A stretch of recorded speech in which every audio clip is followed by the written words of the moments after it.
弟兄姊妹平安，多謝教會嘅邀請，讓我可以同大家分享信息。我係加拿大華人神學院多倫多嘅院長李適清。2024年9月，我就從香港返嚟多倫多出任呢一度神學院嘅院長。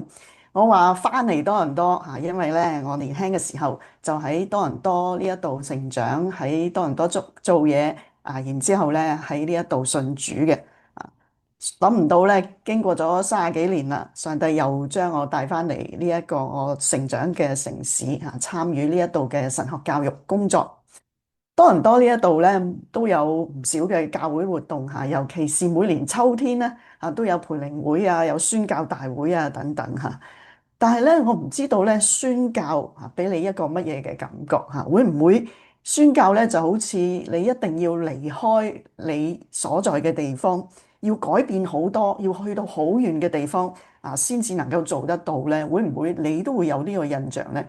其實宣教嚟講，對你係一件乜嘢嘅事情呢？如果我問你，你係咪一個宣教士？你會點樣答呢？我諗好多人都擰擰頭喎。記得我讀神學嗰陣時咧，有一位英國嚟嘅老師，佢教一科短期嘅密集嘅課程。佢話咧，佢有幾年曾經就離開英國去印度一間神學院嗰度教書。咁當佢去嗰陣時咧，弟兄姊妹就好熱情咁樣嚟到去為佢祈禱咁差遣佢出去咁樣，就稱呼佢為一位宣教士，因為佢要去到印度嗰度宣教啦。後來佢翻返嚟去英國。佢繼續都係喺神學院教書，所以佢工作性質無論喺印度喺英國呢一度都冇改變。不過佢就話當佢翻去嘅時候，冇人會再稱呼佢為宣教士啦。好幾年前我同神學院一位就嚟畢業嘅同學傾偈，咁講起佢畢業之後去邊一度侍奉啦，佢就會離開香港去到一個所謂創啟嘅地方。亦都即係話唔能夠公開傳福音嘅地方。佢嗰度就係參與一個機構做行政管理嘅工作。因為佢本身都係做開行政管理嘅。咁佢就話啲人將佢歸類為宣教士喎。佢話原來我咁樣就係宣教士喎，叫做宣教。佢讀神學之前嘅專業就係行政管理啦，所以對佢嚟講，究竟係去海外工作定係去宣教呢？係在職呢？定係喺機構服侍呢？根本就分唔清楚。所以何謂宣教呢？邊個先係宣教士呢？我喺神學院係專門研究職場神學嘅。我都遇到唔少在職嘅同學，上帝俾佢哋有經歷佢哋去經歷上帝，或者係上帝使用佢哋去將福音去帶到唔同嘅人當中。上帝用佢哋嘅方式係遠遠超過傳統宣教士嗰個觀念嘅。我有一個嘅學生佢就係份工經常要去東南亞一啲唔同嘅地方嘅。咁佢話佢曾經祈禱就求神俾佢去到唔同嘅地方去宣教去實踐佢嘅宣教使命咁樣。但係神好得意，冇帶佢離開佢嘅工作，反而佢嚟咗神學院讀職場神學喎。過咗冇幾耐佢就發現公司要派佢去出差，去一個亦都係福音唔能夠公開講嘅一個地方，去嗰度係建立佢哋嗰個辦公室。於是乎佢就去到嗰度，每個月都去嗰度出差同嗰度嗰啲同事嚟到去分享做咗好朋友。佢就話個感覺就好似跨文化一樣。佢話原來上帝就係用咁樣嘅方式嚟到回應佢心裏邊嗰個負擔同埋禱告。我哋發現天國真係好大，上帝做嘅嘢係超乎我哋想象嘅，所以唔在乎我哋喺咩位置，而係在乎上帝將我哋每一個人擺喺乜嘢嘅位置。主要就係我哋嘅生命嘅核心，我哋嘅心智係咪回應上帝嘅呢？我哋好需要學習，就喺此時此地，喺我哋日常生活當中，我哋嘅生命就係屬於主噶啦。喺我哋嘅工作，喺我哋嘅家庭，喺我哋嘅社區，喺我哋嘅教會裏邊，我哋要成為一個咧用生命去宣講真理嘅人，因為對於基督徒嚟講咧，我哋嘅生活就係使命啦。我哋實踐使命嘅場景就喺我哋平常嘅生活嗰度，無論你去到邊一度都係一樣。我唔知道你每一日你嘅生活狀況係點樣樣嘅咧嚇？係咪返工放工或者返學放學，又或者咧每日每個禮拜去買餸，每日煮飯食完又洗，洗完又食又要諗下呀下一餐食乜嘢？你會點樣形容你嘅工作同埋生活呢？如果耶穌基督係我哋委身嘅，佢係我哋嘅掌權者咧，佢帶領住我哋，佢係我哋嘅君王。咁主耶穌想我哋點樣生活，點樣喺工作或者生活嘅勞碌當中咧，嚟到去活出使命咧？我哋試下從聖經去揾答案。我哋今日讀嘅經文咧，喺《使徒行傳》1章4至8節，可能大家咧都好熟噶啦。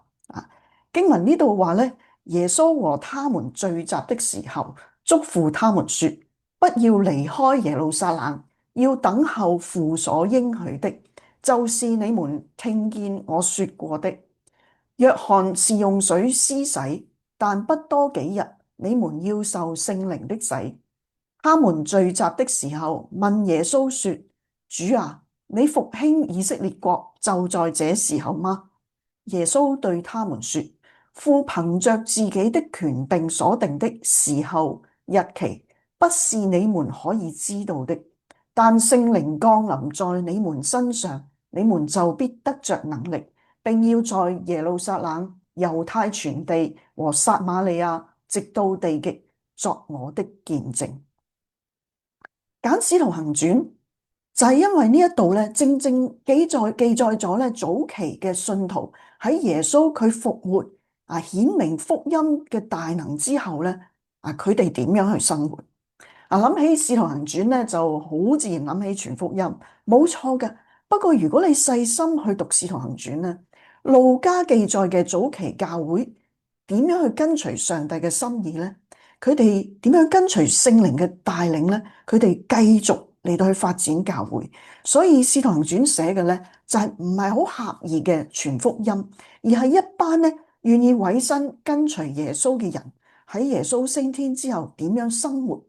對佢哋嚟講，佢哋日常嘅生活咧，就係活出信仰啦。信仰就係生活啦，生活就係按照主嘅吩咐、聖靈嘅帶領去做上帝要我哋做嘅事情。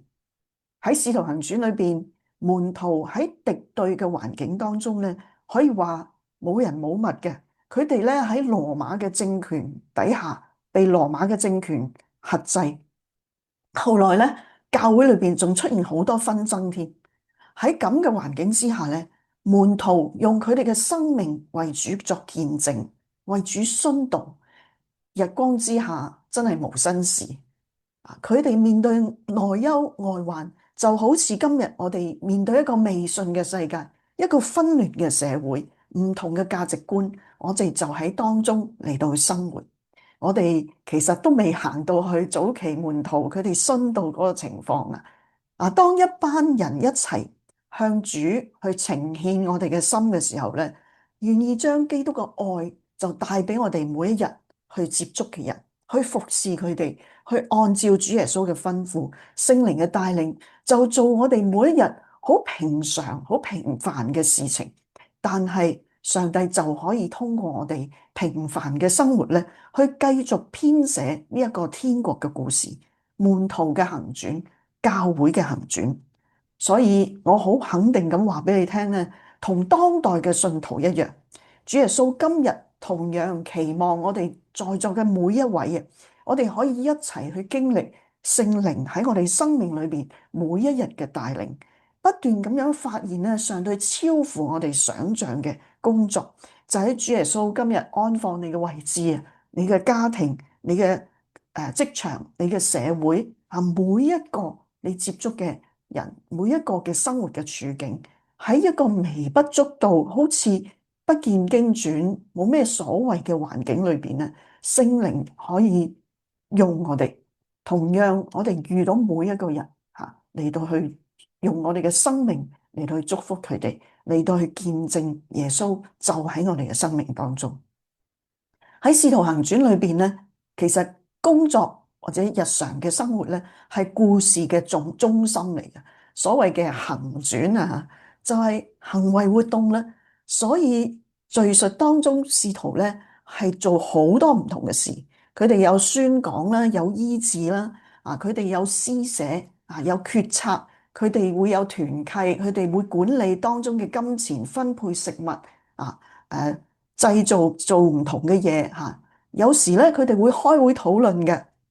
佢哋咧會閱讀寫作，佢哋咧會面對敵對嘅群眾，佢哋有擁有，亦都有捨棄，而且佢哋有更多嘅時間喺埋一齊向上帝禱告同埋讚美。使徒就係咁樣咧，跟隨聖靈嘅帶領嚟到去活出使命，就係好簡單咁樣生活。神喺佢哋當中，俾佢哋經歷各樣嘅豐富同埋供應。佢哋每個人咧有不同嘅崗位同埋位置嘅，佢哋咧會去唔同嘅地方。佢哋嘅工作係冇分重要同埋唔重要嘅，都係按照上帝嘅心意嚟到去做嘅。可能今日我哋嘅處境同埋社會嘅環境咧都複雜好多，我哋做嘅嘢同埋崗位都好多元、好唔同，甚至咧我哋有唔同嘅判斷同埋演繹。但係我哋委身去跟隨耶穌呢個嘅心志咧係一樣嘅，就好似《使徒行傳》裏邊咁樣，我哋要走埋一齊，我哋就係為上帝嘅國而努力。門徒點樣去開始佢哋服侍嘅生活呢？好特別嘅，耶穌唔係叫佢哋馬上做我哋咧就會馬上諗做啲乜嘢咧點樣去做咧？但係耶穌吩咐佢哋咧係要佢哋等候。耶穌吩咐佢哋喺耶路撒冷等。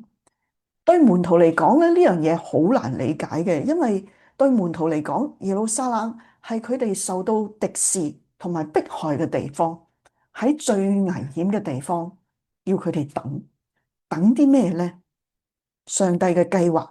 就係咁樣噶啦，佢嘅應許要喺耶路撒冷嗰度成就啊！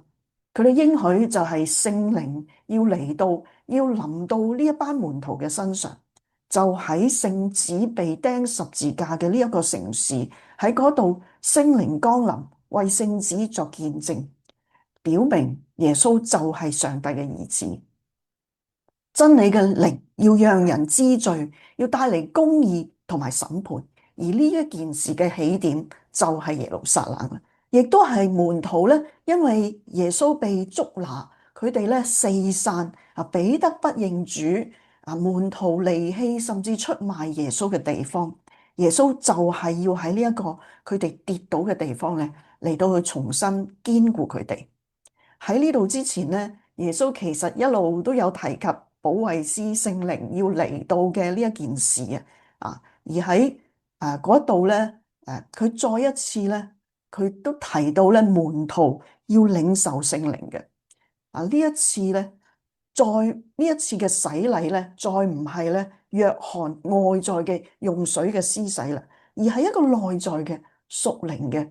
聖靈要臨到咧，讓上帝嘅子民每一個都有聖靈嘅同在，上帝嘅子民就要走埋一齊，成為教會群體嘅一份子亦都即係話咧，成為基督嘅身體，預備好可以服侍主。其實呢一切咧，門徒都唔係好明嘅，不過佢哋願意等，佢哋聽耶穌嘅話，佢哋就喺嗰度等啦。我嘅本科咧，我第一個學位咧係讀會計嘅。我之後咧就入咗會計師樓嗰度做嘢就喺多倫多呢個城市啦。咁我一路做嘢嚟，一路考試做呢行嘅人就知道咧，工作嘅時間好長嘅，尤其是咧係報稅嘅季節啦、埋數嘅季節啦有返工冇放工，仲要咧繼續讀書考試。其實核數師樓咧係有好多唔同嘅老闆因為咧係合夥人合夥制度嘅。咁當我幫唔同嘅客戶去核數嘅時候咧，就有機會幫唔同嘅老闆咧嚟到去做嘢。咁咧後來咧我就返咗去香港，喺同一間會計師樓嗰個工作。有時咧喺香港做嘅時候咧，都仲會去到返到國內去公幹啊，或者咧係開會嘅。每一次去公幹嘅時候咧，我都會把握機會從呢一啲嘅合夥人呢啲嘅長輩身上邊學習，觀察下佢哋咧點樣同啲客開會啦點樣將香港嗰個核數標準咧解釋俾啲國內人去聽。仲有我就最想咧，從佢哋身上學到咧，就係佢哋點樣去睇嘢嘅咧。喺佢哋豐富嘅人生經驗裏邊咧，佢哋點樣去洞察人生嘅咧未必個個都係基督徒，但係咧，佢哋有佢哋嘅經歷嘅喎。雖然我未必認同佢哋每一個人睇法啦不過咧都有好多嘢可以學得到。我記得咧有一位嘅上司佢喺公司咧做咗好多年嘅啦。當我同佢傾偈嘅時候咧，我發覺咧佢有好多嘅感慨。佢係一位咧半光頭嘅所謂地中海嘅男士嚟嘅嚇。有一次咧，佢一面嘆氣，佢就一面同我講啦。佢話：唉，我喺呢一度咧做咗幾十年啦。佢話我嘅人生、我嘅時間、我嘅青春、我嘅頭髮都奉獻咗俾呢間公司啦。弟兄姊妹。你嘅一生嘅年日，你嘅青春，甚至你嘅頭髮要奉獻俾啲乜嘢嘢咧？要奉獻俾邊個咧？你願唔願意將呢個主權交翻俾主耶穌，等佢做我哋生命嘅主，等佢去差遣我哋咧？有時候我哋誤會咗，我哋回應神，佢差遣我哋就一定係去到好遠，或者我哋好唔願意嘅地方。但係其實我經驗話俾我聽，耶穌佢差遣我哋係去到一個最適合我哋嘅地方，就喺我哋好自然嘅喺我哋嘅日常生活裏邊，我哋好自然嘅嚟到去活出信仰，就係活出呢個使命去回應佢。其實聖經裏邊門徒要去等，要去忍耐，因為咧要我哋知道咧呢個係上帝掌權嘅世界。等候主嘅吩咐，然後按佢嘅心意去做，係信得過佢俾我哋嘅係最好。佢差我哋去嘅地方咧，亦都係最適合我哋嘅。耶穌佢叫門徒等不過門徒唔知等乜嘢佢哋都唔係好明白。其實耶穌係要重整緊我哋嘅焦點，佢要門徒咧見到唔係耶路撒冷嘅危險佢要門徒見到嘅咧係佢哋要降服喺主耶穌嘅吩咐之下，專注喺呢位復活嘅主嘅身上，單單仰望神。門徒按照佢哋嘅理解咧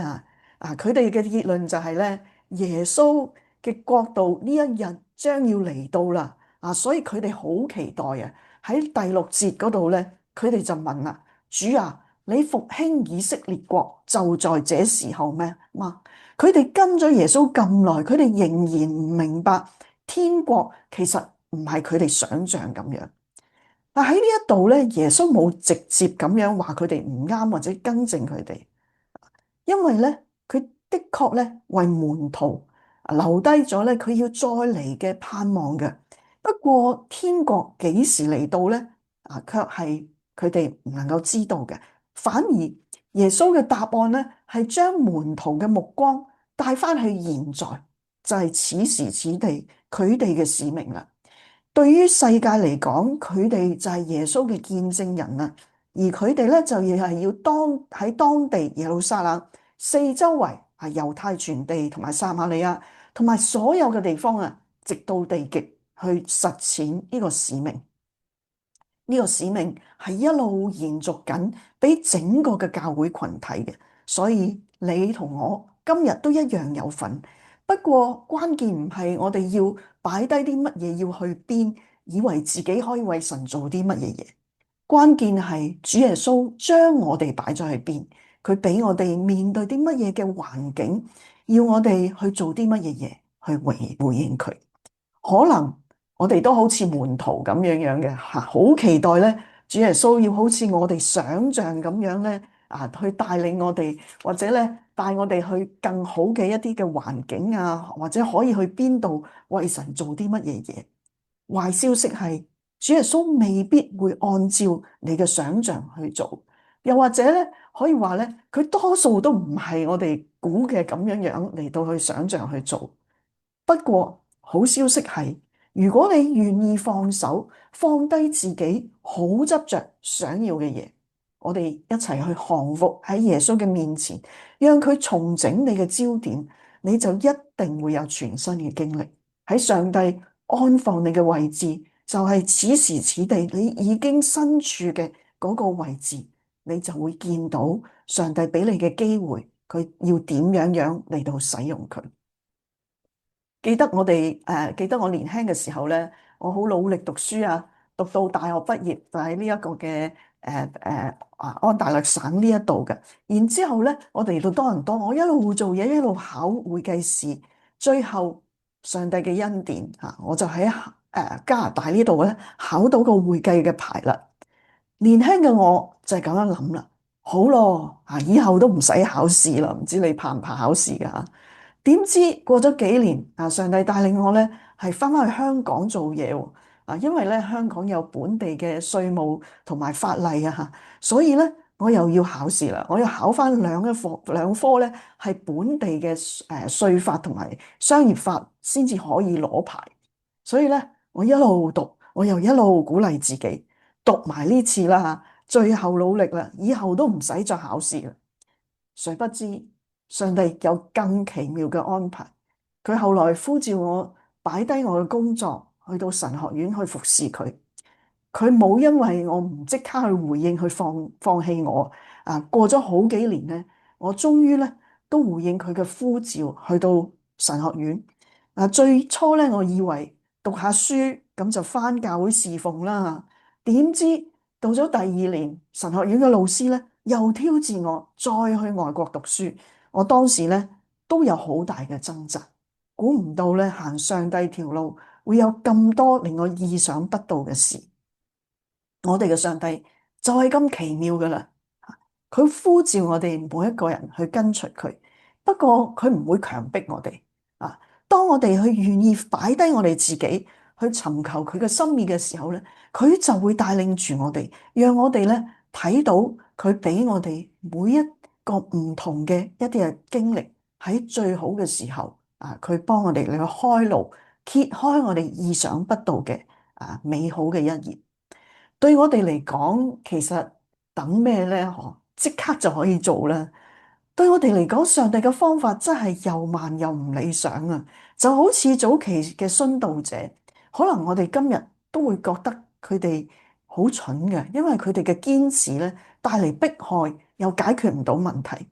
我哋就係咁樣噶，我哋解決問題嘅辦法好多噶，我哋會諗好多唔同嘅方法啦。我哋會做埋上帝嗰份添啊！我哋覺得咁樣做先係最好，好有主見。我哋忘記咗，其實上帝嘅心意咧，未必係我哋想象。我唔知道你係咪都有好有諗法，又或者咧，你都諗緊好期待上帝為你去做一啲嘢，或者開一啲嘅路。或者上帝喺我哋身上嘅心意，佢嘅帶領咧，唔係我哋所想象嘅。如果係咁嘅時候，你係咪仍然信得過佢咧？你會唔會可以開始觀察下佢俾你一啲唔同嘅機會、唔同嘅出路，或者佢為我哋所擺設嘅咧，係超乎我哋想象，高過我哋所想所求。使徒行傳一開始就話俾我哋知咧，要實踐使命咧，最關鍵唔係我哋有能力去做啲乜嘢嘢，所以唔緊要嘅。你覺得做唔到或者唔知點樣做，我哋係需要領受聖靈，然之後按照聖靈嘅帶領，只有佢住喺我哋嘅裏邊，先至可以讓我哋嘅屬靈生命咧有生命力啊，有力量嚟到去做耶穌基督嘅見證人。有好多時候，我哋諗起我哋日常嘅生活啊、職場啊、工作啊，都諗起要傳福音、做好見證好好嘅。不過咧，我好多時候我就恐怕我哋咧去誤解咗乜嘢為之做好見證，以至到咧我哋好怕要去做啲乜嘢嘢啊。好見證好多時候我哋就理解咧，就係做好人做好事啦。或者咧工作做得好，係其他人覺得我哋係一個好嘅基督徒。但係如果做好見證，只係做好人、做好事、做好份工，咁非基督徒都會做，可能做得比我哋更加好。有時候，當我哋咧按照其他人對於基督徒嘅一個要求嚟到去回應嘅時候咧，其實係邊個定義緊我哋係咪一個好嘅基督徒？其實係呢個世界嘅人去定義緊。但係如果你睇翻《使徒行傳》呢一度，門徒為主作見證。作見證係咩意思呢？就係當主耶穌受死、復活、升天之後，大家都認以為佢已經死咗啦。早期嘅使徒要周圍去話俾啲人聽，呢位你哋見到被釘十字架嘅耶穌咧，佢復活咗啊！耶穌活着，所以早期嘅門徒傳嘅咧係一個耶穌死後已經復活嘅福音。於是我哋今日我哋話我哋要為主作見證，就唔係淨係做好人做好事啦，而係咧我哋要見證耶穌基督佢活着啊！佢點樣活着啊？佢活喺我哋每個人嘅生命當中。咁嘅話喺職場裏邊做好見證咧，就唔係做好人做好事啊，而係咧要俾其他人見到你生命裏邊咧係有活着嘅耶穌。俾人見到你生命係不一樣嘅，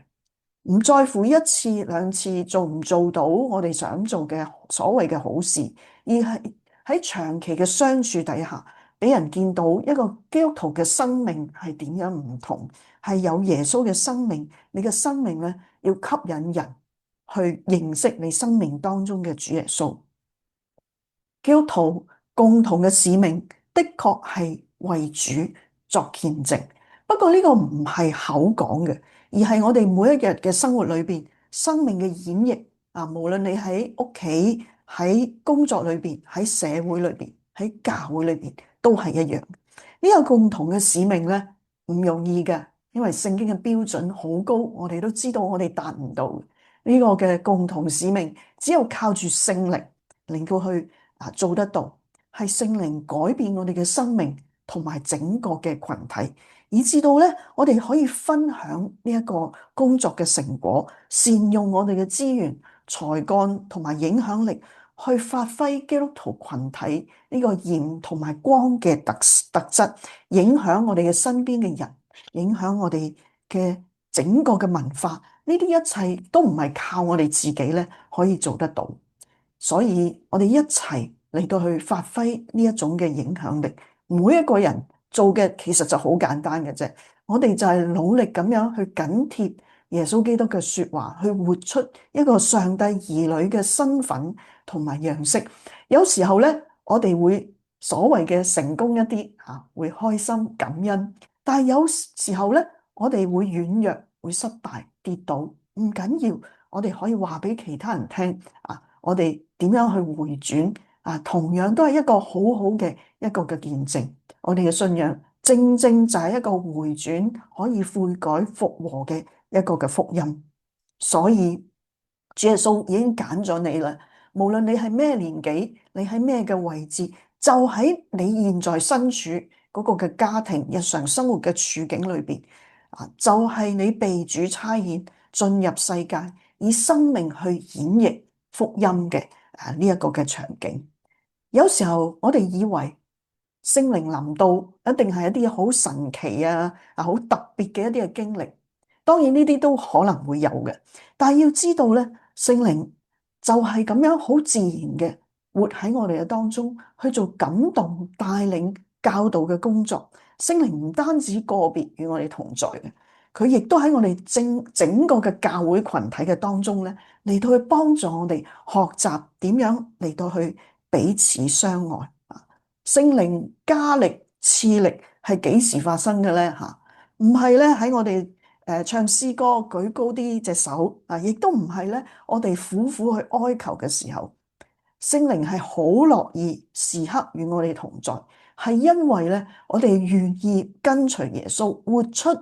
神嘅話語。當我哋願意活出主嘅道咧，按照聖經嘅吩咐去做嘅時候咧，聖靈就會加力帶領我哋，就好似早期嘅使徒一樣，佢哋咧靠住聖靈嘅能力去活出神嘅話。我哋唔一定講緊一啲咧人睇起嚟好偉大、好咩特別嘅事，只係好簡單嘅。我嘅生命係屬於神嘅，於是乎我就要活出主嘅道，好自然咁樣，我哋就成為一個咧有感染力啊，彼此相愛嘅群體啊，我哋嘅影響力，我哋生命裏邊嘅主咧啊，就會感染我哋身邊嘅人。喺2010年，我喺英國愛丁堡大學咧就攞到神學博士嘅學位，翻去香港啊，我嘅神學院嗰度嚟到去教書。啊，對於我呢個新嘅老師嚟講咧，第一個學期就要教3科全新嘅科目咧，感覺係好唔容易嘅。加上咧，我細個嗰時候咧，其實我係一個好怕醜、好唔中意講嘢嘅小朋友嚟嘅。上帝咧就好特別啊，就係今日咧。就係讓我咧每日都講好多嘅嘢嚇，仲要咧對住好多人去講。我細個時候咧，我覺得我一定唔得嘅，所以我細細個嘅時候我就諗啦，大個嘅時候做啲咩好咧？我就諗啦，我做咩都好，千祈唔好做老師，係因為咧，我覺得冇可能做得到。上帝嘅恩典好足夠。不過當我初初開始去做一個神學院老師嘅時候咧，我就真係好唔習慣啊。好多人佢哋教聖經科、教神學科，會有好多嘅參考書啦、神學書啦嚟到去用嘅。但係我教嘅係職場神學，當時咧都係一個非常之新嘅學科嚟嘅。咁究竟要點樣教咧？職場神學嘅科目咧，亦都係喺夜晚嗰度嚟到去教嘅，因為日間咧同學會返工啊，然之後咧放工咧佢哋就會上堂，所以咧每一次我教完書咧，就已經係夜晚啦。每一次我返屋企嘅時候，除咗都會覺得好攰之外咧，我心裏邊就會有一種嘅糾結，因為我就覺得咧，我仲未係教得好好啊啊！呢個咧係我當時少少嘅一個嘅職場嘅掙扎啊！我唔知道咧，你有呢啲嘅掙扎嘅時候，你會做啲乜嘢嚇？我咧得一招教你嘅啫嚇，好簡單嘅啫，梗係祈禱啦，係嘛？因為上帝你帶領我輾轉咁樣行到嚟呢個位，我根本覺得我自己做唔到嘅。究竟你嘅心意係點咧？你對於一班在職嘅弟兄姊妹，你嘅心意係啲乜嘢嘢啊？有一晚，當我就係咁樣好簡單獨自祈禱嘅時候咧，我心裏邊就湧出咗一幅嘅圖畫啊！我揾到咧係最似嘅一幅咁樣嘅圖畫。當時我第一個反應咧，我心裏邊就同神講：我話上帝啊，你嘅創造真係好靚。我係諗緊呢個夜空啊，呢個星空係非常之靚。但係咧，就好似心裏邊有一個感動，同我講咁樣樣，就係呢一啲嘅星星咧，就係我安放喺唔同位置嘅弟兄姊妹嘅生命。呢啲弟兄姊妹被差遣去到各行各業裏邊嘅，後來咧，我就將呢一個嘅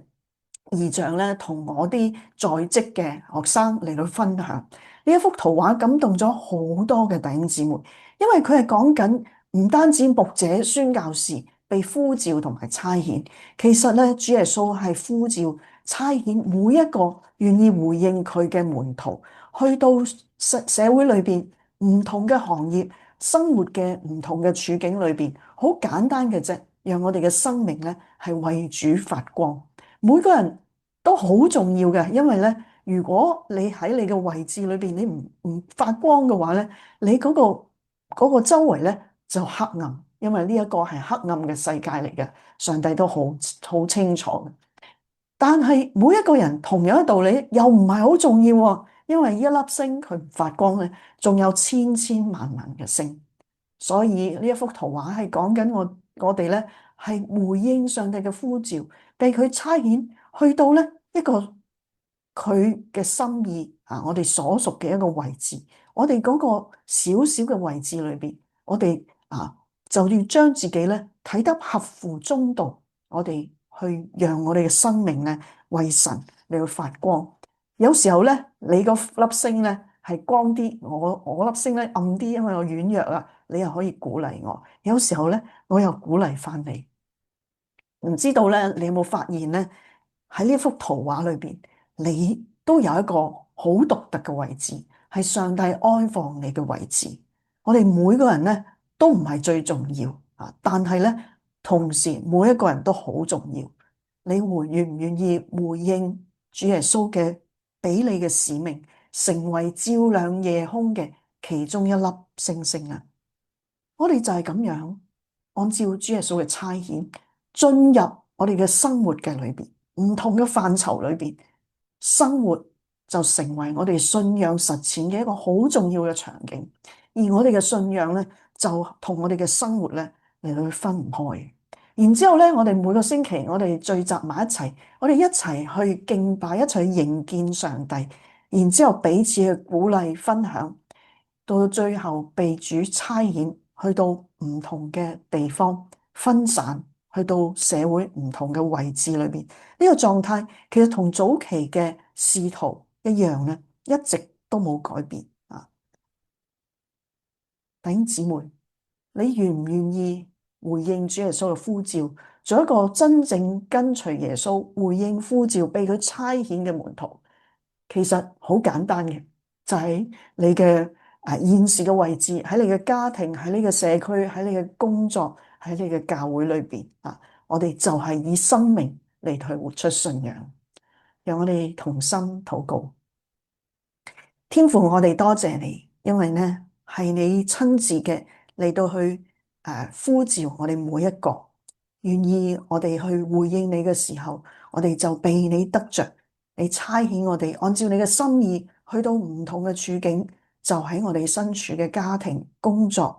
生活唔同嘅環境裏邊，我哋好自然嘅用我哋嘅生命嚟到回應你，求你俾我哋有信心同埋勇氣。願意咁樣樣嚟到去實踐使命，因為我哋係屬於你嘅，我哋嘅生活就係使命。